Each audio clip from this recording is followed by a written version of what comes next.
Gadis ini baru saja bangun. Dia melihat kakinya yang patah di rantai. Dalam kebingungan dia melihat sekeliling. Lalu dia mencari pakaian dan ponsel. Dia ingin meminta bantuan, tapi kakinya dirantai dan tidak bisa bergerak.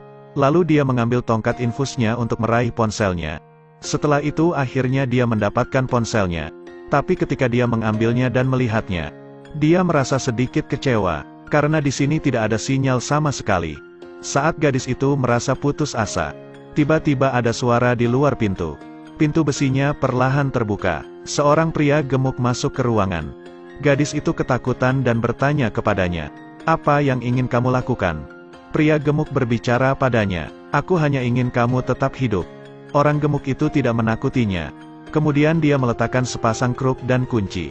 Lalu dia langsung pergi. Gadis itu mengambil kuncinya, lalu membuka kakinya yang terkunci dan ingin berdiri. Tapi dia kesulitan berdiri. Gadis itu bergegas mengenakan pakaiannya dan akan pergi. Tapi pintunya terkunci. Lalu dia memperhatikan pintunya. Tiba-tiba dia memiliki ide yang berani. Dia menggunakan kuncinya untuk mempertajam tongkatnya. Kemudian bersembunyi di balik pintu dan menunggu. Dia menunggunya untuk waktu yang lama. Lalu dia membakar pakaiannya dan dimasukkan ke dalam saluran ventilasi. Pria itu merasa ada sesuatu yang tidak beres. Dia bergegas untuk memeriksanya. Saat masuk gadis itu langsung menikamnya. Pria itu segera mengambil obat penenang. Lalu disuntikkan ke gadis itu. Dan itu membuatnya tertidur. Ketika gadis itu bangun lagi, pria itu duduk di sebelahnya. Dia juga sudah menyiapkan makanan untuk gadis itu. Gadis itu memohon padanya untuk membiarkannya pergi. Tapi dia memberitahu tempat ini baru saja mendapat serangan di luar. Senjata kimianya berbeda dan tidak tercemar gas.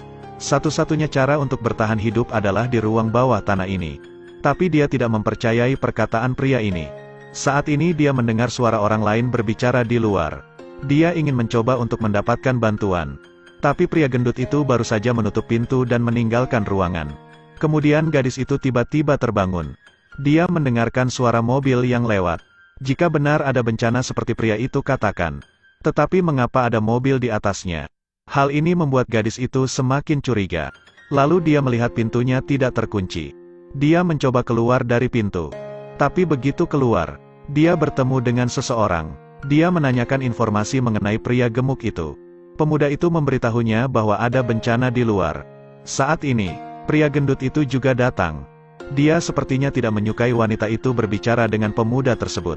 Lalu dia membawanya ke ruangan lain. Segala macam kebutuhan sehari-hari tersedia di ruangan ini. Kemudian dia membawa gadis itu ke kamar mandi. Dia membiarkannya membasuh tubuhnya. Tapi dia tidak berniat untuk pergi. Untung ada tirai di kamar mandi. Setelah keluar gadis itu ingin melihat dunia luar. Tanpa diduga, pria gendut itu setuju. Kemudian mereka melewati terowongan dan menaiki tangga. Melalui jendela dia melihat dunia luar. Ada 2 domba membusuk di tanah. Itu membuatnya ketakutan. Dia juga yakin bahwa di luar telah terjangkit wabah. Sekarang dia melihat sebuah mobil. Ia sadar itu mobil yang menabraknya. Setelah kembali ke ruangannya, pemuda itu menghampirinya. Dia bertanya, "Apakah kau diculik di sini?" Pemuda itu masih bersikeras mengatakan bahwa ada bencana di luar. Sebelum mengatakan lebih banyak, pria gemuk datang untuk menyuruh mereka pergi makan. Wajahnya bahkan tidak sedap dipandang. Setelah semuanya duduk di meja, pria gemuk membuka kaleng soda. Dan ini juga membiarkan Leona melihat kunci diikat pinggangnya. Untuk mendapatkan kuncinya, dia mencoba untuk berbicara dengan Alex. Membuat kontak tubuh yang disengaja dengannya. Ini membuat Jason benar-benar marah. Ia memarahi mereka. Leona segera dipojokkan olehnya. Namun tetap saja ia mengambil kesempatan untuk mendapatkan kuncinya. Setelah Jason duduk, dia hendak minum 1 kaleng lagi. Tapi ketika menyentuh kuncinya, ia sadar kuncinya hilang. Leona segera mengambil botol anggur lalu memukul kepalanya. Dengan panik lari menuju pintu keluar. Kemudian berusaha membuka pintu dengan kuncinya. Jason juga mengejarnya. Untungnya pada saat kritis ia berhasil membuka pintu. Kemudian dia segera mengunci pintunya lagi. Tapi saat dia sudah siap pergi keluar, seorang wanita tiba-tiba berlari. Melihat wajah gadis lain, dia sangat ketakutan. Wanita itu membenturkan kepalanya. Dia tercengang melihat kengerian ini. Jason tidak menyalahkannya setelah dia kembali. Meskipun dia melukai kepalanya, tapi Jason tetap sabar memberitahunya. Bagaimana dia bisa sampai di sini? Ternyata hari itu dia bertemu dengannya. Kemudian menyebabkan bencana, dan dia ingin memperbaiki kesalahannya. Sekarang dia mengurungkan niat untuk bersembunyi lagi. Hari-hari setelah itu mereka bergaul dengan sangat baik. Mereka mendengarkan musik, hidup seperti kembali seperti semula. Sampai suatu hari tiba-tiba ruang bawah tanah bergetar.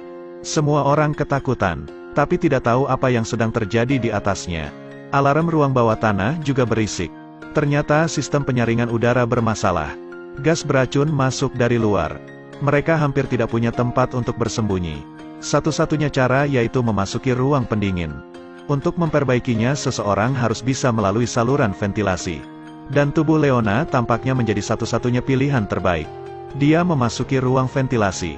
Di bawah arahan Jason, dia berhasil sampai ke ruang kontrol.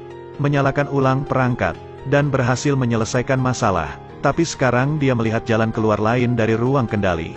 Karena penasaran ia memanjat, tapi itu terkunci. Dia mencoba melihat keluar. Dia melihat kata-kata tertulis di atas kaca. Setelah itu ia kembali ke ruang bawah tanah. Ia memiliki niat untuk melarikan diri. Diam-diam mengambil gunting, membuat pakaian pelindung dengan cairan kain. Lalu menggambar ulang ruang bawah tanah. Dan bersiap membuat kain cair menjadi pakaian pelindung. Namun Jason memanggil mereka berdua kembali. Kemudian mengarahkan mereka ke tempat sampah.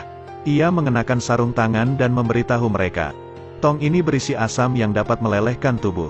Saat keduanya panik, Jason melemparkan alat yang diam-diam mereka siapkan ke dalam tong. Melihat semuanya dilelehkan, Alex dengan tegas mengatakan bahwa ia tidak bersalah.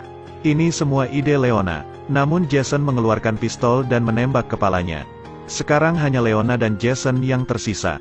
Dia membawakan es krim untuknya. Lalu mengatakan sekarang tidak ada yang akan mengganggumu lagi. Kita bisa melakukan apa saja yang kita inginkan. Leona hampir putus asa. Namun setelah Jason pergi, dia kembali menyiapkan baju pelindung. Tapi tiba-tiba mendengar langkah kaki dari Jason. Leona dengan cepat menyembunyikan pakaiannya di bawah selimut. Tapi bagaimana dengan topengnya? Dia melihat ke saluran udara. Mungkin itu satu-satunya tempat untuk menyembunyikan topengnya. Saat Jason berjalan ke dalam ruangan, sekrup pipa gas tiba-tiba jatuh. Ini menarik perhatiannya. Untung ia tidak terlalu tinggi, jadi tidak bisa melihat apa-apa. Namun saat menoleh ke arahnya, dia melihat pakaian di bawah selimut. Jason membuka selimut untuk melihat. Leona bergegas keluar dan mengunci Jason di dalam. Saat keluar kamar, dia melihat Alex telah meleleh. Saat dia mencari sesuatu di sana, Jason menyusul. Aku telah menyelamatkan hidupmu. Apakah ini caramu membalasku? Dia menjatuhkan tangki asam ke arah Jason. Lalu dengan cepat melompat keluar pintu. Bahkan kabel listrik di rumah perlahan konslet.